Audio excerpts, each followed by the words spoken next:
I'd like to talk to you about what I did with Norwich in a charitable uni trust.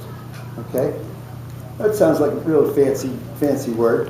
What that means, the bottom line on a gift strategy for a charitable uni trust, you win,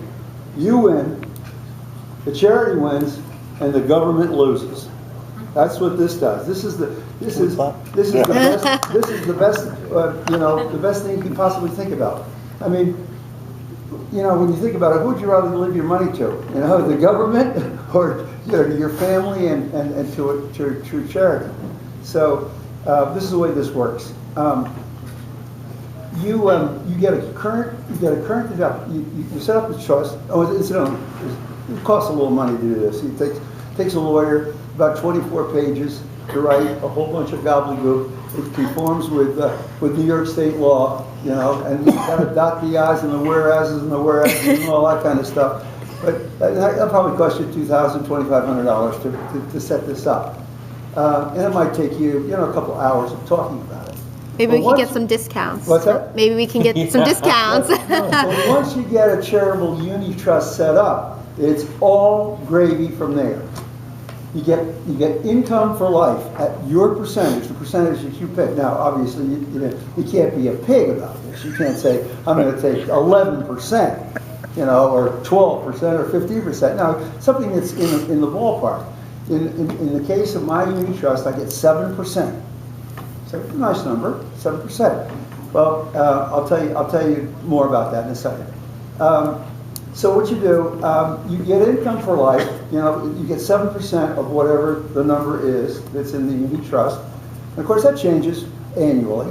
On December 31st, the uni trust is worth either more or less or the same amount as it was, the previous year.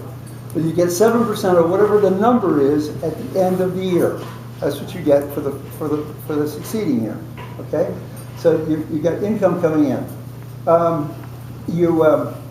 You'll legally, in the uni trust, you can legally avoid capital gains.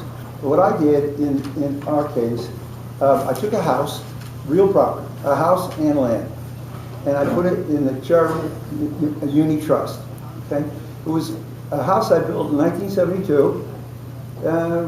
All in, all costs, improvements, all in. If I really stretch it, maybe I had $400,000 in this house. So that was in 1972. When I set up the uni trust, putting the house and the land in 2003, the house was worth $1.1 million. Well, what am I going to do? I could sell the house. I didn't need the house anymore. I had another house. So now I've got this property. What are you going to do with it? You can rent it, I suppose. Pay the taxes on it, and fix the roof and do all that kind of stuff. Or you can put it in the uni trust. You put it in the uni trust, and what happens is you are now shielding it against capital gains. There's going to be no capital gains.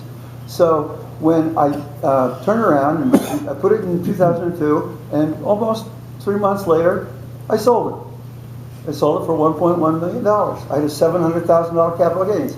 Guess how much tax I paid? Zero. Nothing. Okay? So I got $700,000 that the government has just been totally eliminated from.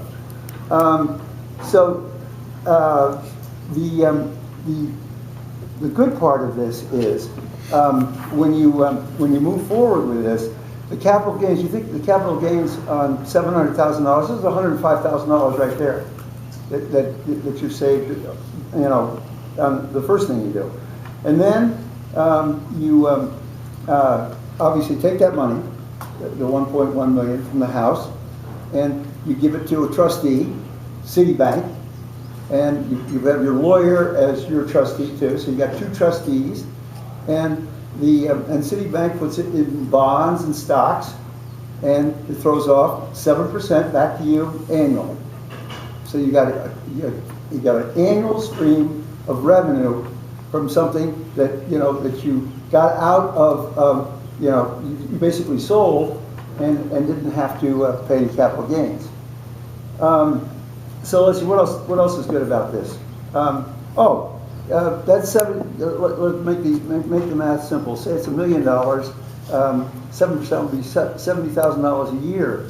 Well, yeah, the way the uni trust is set up in terms of the way that the tax treatment of it, because an awful lot of the money that you make over the course of the year is capital gains tax as opposed to income tax.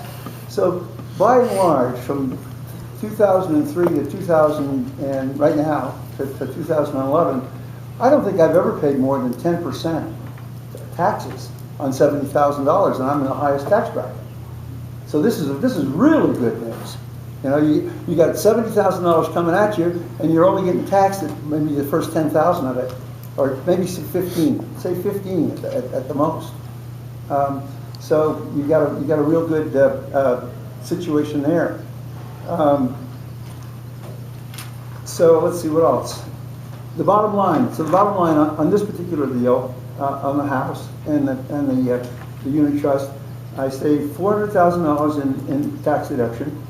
I forgot about the tax deduction. Yeah, when I made the uni trust, Norwich University being a 503c, obviously you get a tax deduction, and depending how old you are, you get whatever percentage that is. I think in my case, I had like a $400,000 tax deduction.